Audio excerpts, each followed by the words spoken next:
Morning students. पिछले lecture में हमने बात करी थी राजस्थान की अफवाह प्रणाली के बारे में, जिसके अंतर्गत हमने राजस्थान की जो नदियां हैं उनके बारे में मैंने आप लोगों को बताया था कि अरब सागर की ओर कौन सी नदियां प्रवाहित होती हैं, कौन सी नदियां जो है वो बंगाल की खाड़ी की तरफ अपने जल को लेके जाती हैं और कौन कौन सी नदियां जो है वो राजस्थान में आंतरिक प्रवाह वाली हैं, यानी कि जो न बंगाल की खाड़ी में अपने जल को लेके जाती हैं और ना ही अरब सागर की ओर, बल्कि स्थलीय भाग में ही राजस्थान में ही कहीं पे बीच में लुप्त हो जाती है या किसी झील में जाकर के गिरती हैं। आज हम बात करेंगे राजस्थान की झीलों के बारे में। राजस्थान की झीलें जो होती हैं वो अगर हम देखें तो दो प्रकार से निर्मित होती हैं। कुछ झीलें होती हैं प्राकृतिक रूप से, यानी कि कहीं पर प्राकृतिक रूप से कोई बेसिन या गड्ढे वाला भाग है और वहां पर जब पानी भर जाता है और झीलों का निर्माण होता है तो वो प्राकृतिक या प्राकृतिक झीलें कहलाएंगी। और जबकि कुछ झीलें होती हैं मानवकृत होती हैं, जिसमें कि मनुष्य के द्वारा कहीं पे गड्ढा खोदा जाता है और फिर वहां पर पानी भरता है और इस प्रकार जो झीलें बनती हैं वो होती हैं मानव निर्मित झीलें। अब हम देखें तो झील है क्या। झील में वो सारी जल राशियां शामिल होती हैं जो किसी स्थल भाग के बेसिन वाले जो भाग है या गड्ढे वाला जो भाग है उसको आवृत किए हुए रहती हैं, उसमें भरी हुई होती हैं, उसको घेरे हुए रहती हैं। झीलें जो हैं वो दो प्रकार की होती हैं, एक होती है खारे पानी की झीलें और कुछ होती हैं मीठे पानी की झीलें। खारे पानी की झीलें अगर हम देखें तो वो मुख्य रूप से नमक का स्रोत होती हैं, वहां उन झीलों से हमें नमक का उत्पादन होता है। जबकि हम अगर मीठे पानी की झीलें देखें तो मीठे पानी की जो झीलें होती हैं उनसे पीने के लिए जल उपलब्ध होता है, उनसे सिंचाई के लिए जल उपलब्ध होता है और वो पर्यावरणीय सौंदर्य को भी बढ़ाने का काम करती है। हम अगर राजस्थान में देखें तो राजस्थान में मीठे पानी की भी झीलें हैं और खारे पानी की भी झीलें हैं। इस मानचित्र में जैसे कि मैंने दिखाया है, जो नीले रंग से दिखाई गई हैं वो मीठे पानी की झीलें हैं और जिन झीलों को लाल रंग से दिखाया गया है वे सब खारे पानी की झीलें हैं। हम एक एक के बारे में बात करेंगे। सबसे पहले हम लेते हैं खारे पानी की झीलें।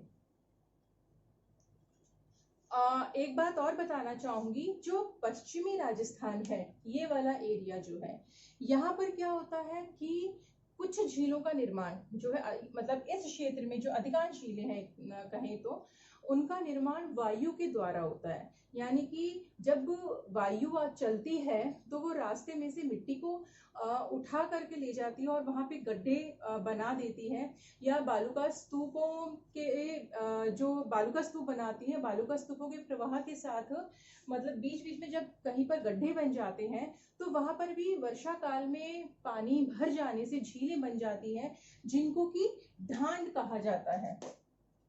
पश्चिमी राजस्थान में ढांड के नाम से जाना जाता है। और कई बार क्या होता है कि दो बालूका स्तूप होते हैं, उनके बीच का जो गड्ढे वाला भाग होता है, खाली भाग होता है, वहां पर जब पानी भर जाता है तो भी झील का निर्माण होता है। उनको स्थानीय भाषा में सर या तलैया कहा जाता है। अब हम देखते हैं राजस्थान की खारे पानी की झीलों के बारे में। राजस्थान, इसमें हम सबसे पहले बात करेंगे सांबर लेक। सांबर लेक का नाम आप सबने सुना ही होगा। यहाँ पर अगर आप मैप में देखेंगे तो ये जो है ये सांबर लेक है। सांबर झील जो है ये न केवल राजस्थान की सबसे बड़ी झील है बल्कि पूरे भारत देश की जो अंतर्देशीय झील है उसमें सबसे बड़ी है, ये प्रथम स्थान रखती है। अगर हम इसमें इसका विस्तार देखें तो सांबर झील जो है वो जयपुर संभाग में स्थित है। जयपुर जो फुलेरा जंक्शन है उसके बीच में ये जयपुर से लगभग 65 किलोमीटर की दूरी पर फुलेरा तहसील में स्थित है और इसका जो विस्तार है वो 27 डिग्री उत्तरी अक्षांश, यानी कि यहाँ से 27 डिग्री उत्तरी अक्षांश से शुरू होकर के 29 डिग्री उत्तरी अक्षांशों के बीच है और इसका जो देशांतरीय विस्तार है वो 74 डिग्री पूर्वी देशांतर से 75 डिग्री पूर्वी देशांतर के बीच है। अगर हम इसका विस्तार देखें तो ये दक्षिण पश्चिम से उत्तर पूर्व दिशा की ओर लगभग 32 किलोमीटर की लंबाई में विस्तृत है और इसका जो चौड़ाई है वो लगभग 3 से लेकर के 12 किलोमीटर तक है। सांबर झील जो है यहाँ पर भारत का जो अगर हम नमक उत्पादन देखें तो भारत के कुल नमक उत्पादन का लगभग 8.7% जो है वो यहाँ पर बनता है, तैयार होता है। सांबर झील का जो विस्तार है, प्रभाव क्षेत्र जो है वो लगभग 230 वर्ग किलोमीटर क्षेत्र में विस्तृत है। और सांबर झील जो है ये ऐसा कहा जाता है कि पहले कभी ये भी मीठे पानी की झील थी, लेकिन धीरे धीरे हवा के द्वारा और जो नदियां इसमें आकर गिरती हैं उनके द्वारा नमक के कण ला ला करके इसमें जमा किए गए और धीरे धीरे करके फिर ये समय के साथ मतलब भूगर्भीय काल में चलते आगे समय में ये नमकीन झील में परिवर्तित हो गई। यहाँ पर जो नमक उत्पादन का काम है वो हिंदुस्तान सॉल्ट लिमिटेड के द्वारा किया जाता है, उसके प्रबंधन में है। और यहाँ पर sodium carbonate, sodium sulphate, sodium bicarbonate, sodium chloride जो है वो सब यहाँ पर उत्पन्न होते हैं। और एक बात और मैं बताना चाहूंगी, पूरे भारतवर्ष में जितना भी नमक का उत्पादन होता है उसमें 90% से अधिक भाग जो है वो निजी क्षेत्र के पास है और 10% से भी कम भाग जो है वो सरकारी क्षेत्र के अंतर्गत है। और सांभर में जो नमक उत्पादन होता है वो सरकारी क्षेत्र के अधीन है। सांभर जो है यहाँ पर यहाँ की झील में जो नमक है मतलब या किसी भी झील में नमक आता कहाँ से है, नमक का स्रोत क्या है, उसकी दो ही वजह हो सकती हैं। एक तो जो नदियां उस झील तक आती हैं, उस झील में अपने पानी को ला करके डालती हैं, और दूसरा केशाकर्तन क्रिया द्वारा। नदियां जो है वो जिस क्षेत्र से प्रवाहित होकर आ रही हैं उस क्षेत्र में अगर वायु के द्वारा नमक के कण ला करके जमा किए जाते हैं तो नदी का जल उन नमकीन कणों को अपने साथ बहा कर लेकर आता है और झील में जमा करता है। दूसरे जो कारण है वो है केशाकर्तन क्रिया के द्वारा। उसमें क्या होता है कि जो झील है कोई भी, उसके पानी के नीचे जो तल है वहां पर नमकीन चट्टानें हैं, जहां से केशाकर्तन विधि के द्वारा, क्रिया के द्वारा जो नमक है वो ऊपर परत के रूप में जमा हो जाता है और झील के पानी को नमकीन बनाता है। अब इसके बाद हम बात करते हैं डीडवाना की। डीडवाना जो है ये भी नमकीन झील है। डीडवाना जो है ये नागौर जिले में पड़ती है। नागौर जिले के डीडवाना शहर के पास ये डीडवाना लेक है और इसका विस्तार जो है वो 27 डिग्री 24 मिनट उत्तरी अक्षांश और 74 डिग्री 34 मिनट पूर्वी देशांतर के बीच इसका विस्तार है। ये लगभग 4 किलोमीटर लंबी है और 3 से 6 किलोमीटर इसकी चौड़ाई है। यहाँ का जो यहाँ पर जो नमक उत्पन्न होता है वो खाने के योग्य नहीं है, क्योंकि उसमें क्लोराइड की जगह सल्फेट है, सल्फाइड है। और यहाँ पर राजस्थान स्टेट केमिकल वर्क्स के 2 फैक्ट्रियां हैं जो कि ये सोडियम सल्फेट और सोडियम सल्फाइड का निर्माण करती है। डीडवाना से लगभग 8 किलोमीटर दूर सोडियम सल्फाइड प्लांट जो है वो भी लगाया गया है। डीडवाना के बाद हम बात करते हैं पंचपदरा की। यहाँ पर अगर आप देखेंगे पंचपदरा, ये जो है ये बाड़मेर जिले में पड़ती है और इसका विस्तार जो है वो लगभग 25 वर्ग किलोमीटर ही है। लेकिन यहाँ पर जो नमक उत्पन्न होता है उसमें 98% जो है वो सोडियम क्लोराइड है और यहाँ का जो नमक है वो खाने की दृष्टि से मतलब उत्तम श्रेणी का नमक यहाँ पर उत्पन्न होता है। यहाँ की एक खासियत और है कि यहाँ पर जो नमक का उत्पादन होता है वो यहाँ की जो स्थानीय जाति है, खारवाल जाति के जो लोग हैं वो यहाँ पे नमक उत्पादन का कार्य करते हैं, और उसमें भी वो अपनी परंपरागत विधि का ही प्रयोग करते हैं। वहाँ पे मोरली नाम की झाड़ी होती है जिसके द्वारा वो नमक का उत्पादन करते हैं। इसके बाद हम बात करते हैं लूणकरणसर की। लूणकरणसर जो है वो बीकानेर से उत्तर पूर्व में 68 किलोमीटर की दूरी पर स्थित है, बीकानेर शहर से। और यहाँ पर जो नमक उत्पन्न होता है उसमें लवणीयता की मात्रा कम है, तो इसीलिए इस झील में लवणीयता की मात्रा कंपैरेटिवली कम होने की वजह से नमक का उत्पादन कम होता है, और वो सिर्फ जो यहाँ के जो स्थानीय लोग हैं उन्हीं की आवश्यकताओं को पूरा कर पाता है। इस यहाँ से नमक का निर्यात नहीं होता है। ये तो बात हुई मुख्य खारे पानी की झीलें जो है। इसके अलावा यहाँ पर पोखरण, फलौदी, कावोद, इधर देखें तो हम डेगाना, कुचामन सिटी, कोछोर, रेवासा, ये सब जो है ये भी खारे पानी की झीलों के अंतर्गत आती है। अब हम बात करते हैं राजस्थान में मिलने वाली मीठी झीलों के बारे में। राजस्थान की मीठे पानी की झीलों की अगर हम बात करें तो राजस्थान में मीठे पानी की झीलों में सबसे बड़ी है और सबसे पहले आती है जयसंबंद। जयसंबंद झील जो है वो एक कृत्रिम झील है, यानी कि मानव निर्मित झील है। और ये झील न केवल राजस्थान की बल्कि राजस्थान की सबसे बड़ी कृत्रिम झील है, साथ साथ मीठे पानी की भी सबसे बड़ी झील है ये राजस्थान राज्य की। और भारत में सबसे बड़ी मीठे पानी की झील है वूलर झील। उसके बाद दूसरे नंबर पे जयसंबंद झील का स्थान आता है। जयसंबंद झील जो है इसको स्थानीय भाषा में डेवर झील भी कहा जाता है, जिसका निर्माण यहाँ के उदयपुर के जो महाराणा जयसिंह हुए हैं उन्होंने 1685 से लेकर के 91 तक, यानी 6 वर्षों का समय लगा था इस झील के निर्माण में गोमती नदी के ऊपर इस झील का निर्माण करवाया, जो कि उदयपुर से लगभग 51 किलोमीटर दक्षिण पश्चिम की ओर ये झील स्थित है, जिसका कि क्षेत्रीय विस्तार जो है वो लगभग 55 वर्ग किलोमीटर है, और ये 15 किलोमीटर की लंबाई में और 2 से 8 किलोमीटर की चौड़ाई के क्षेत्र में ये झील विस्तृत है।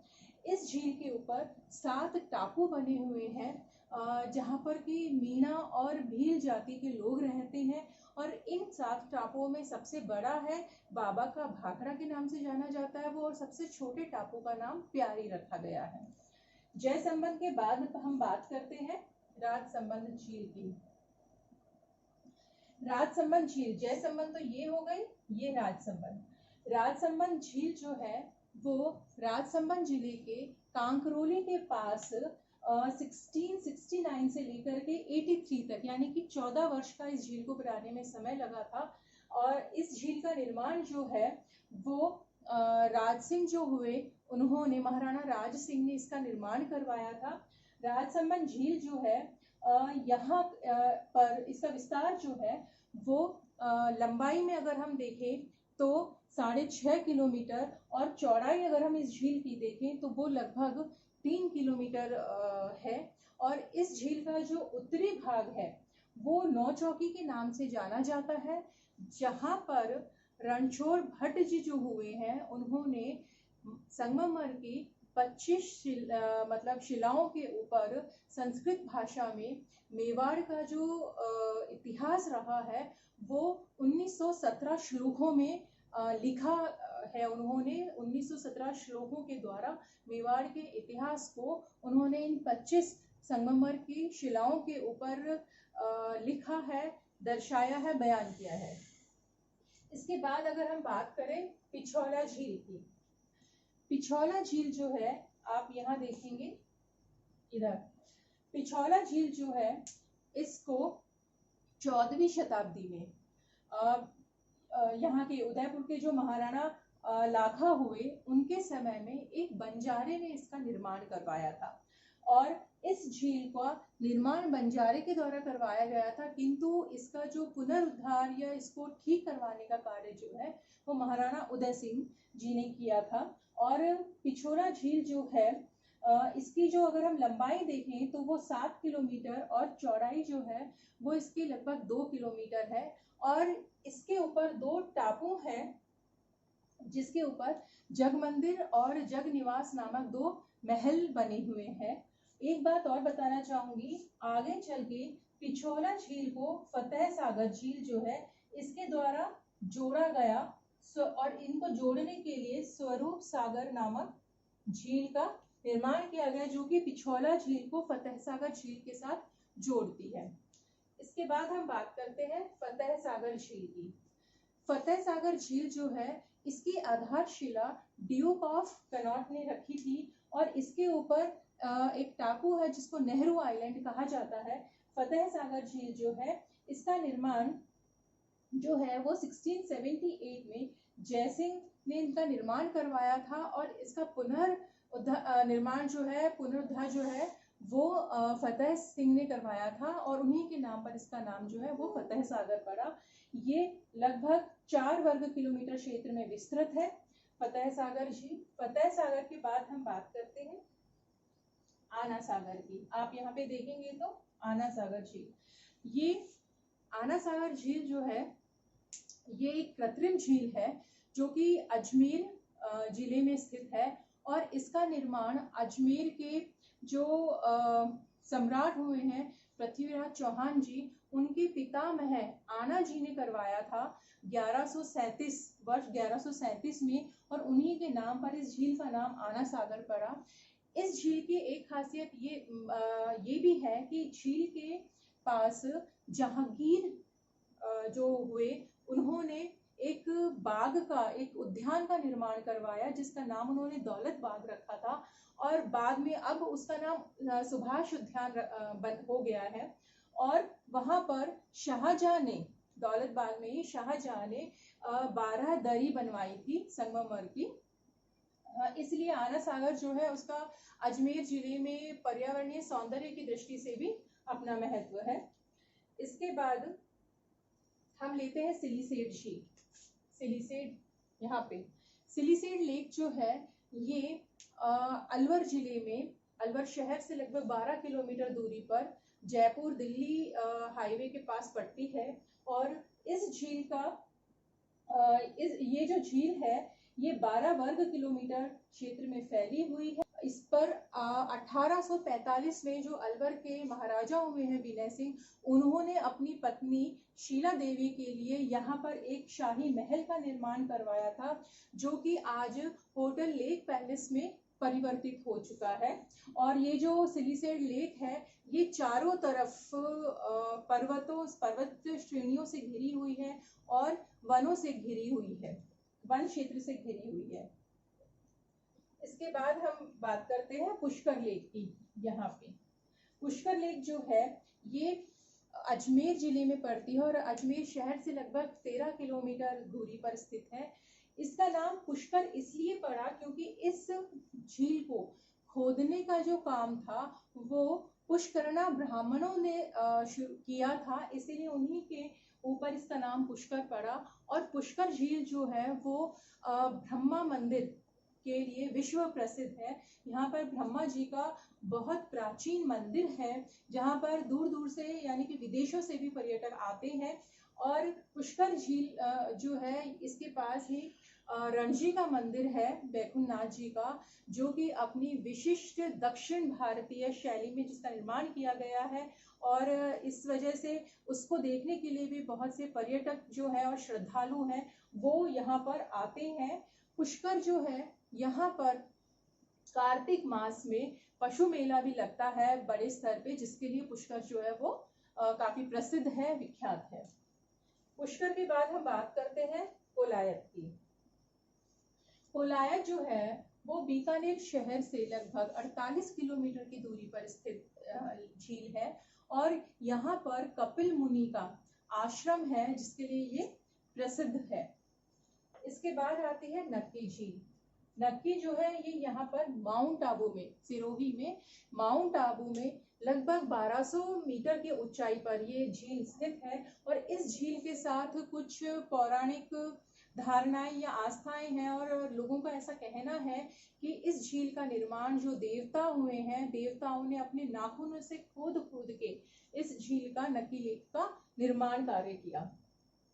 अब हम देखें तो इसके अलावा भी कुछ मीठे पानी की झीलें हैं राजस्थान में। यहाँ पर जैसलमेर में अमर सागर, उसके बाद यहाँ उदय सागर, बूंदी में नवलखा, भीलवाड़ा में उम्मेद सागर, अजमेर में ही फॉय सागर, और इधर धौलपुर में तालाबशाही, ये सब भी जो है ये छोटी छोटी मीठे पानी की झीलें हैं। इस प्रकार राजस्थान में झीलें जो है ये टॉपिक अपना पूरा होता है, जिसमें हमने बात करी राजस्थान में पाई जाने वाली खारे पानी की झीलों के बारे में और राजस्थान में पाई जाने वाली मीठे पानी की झीलों के बारे में। Thank you.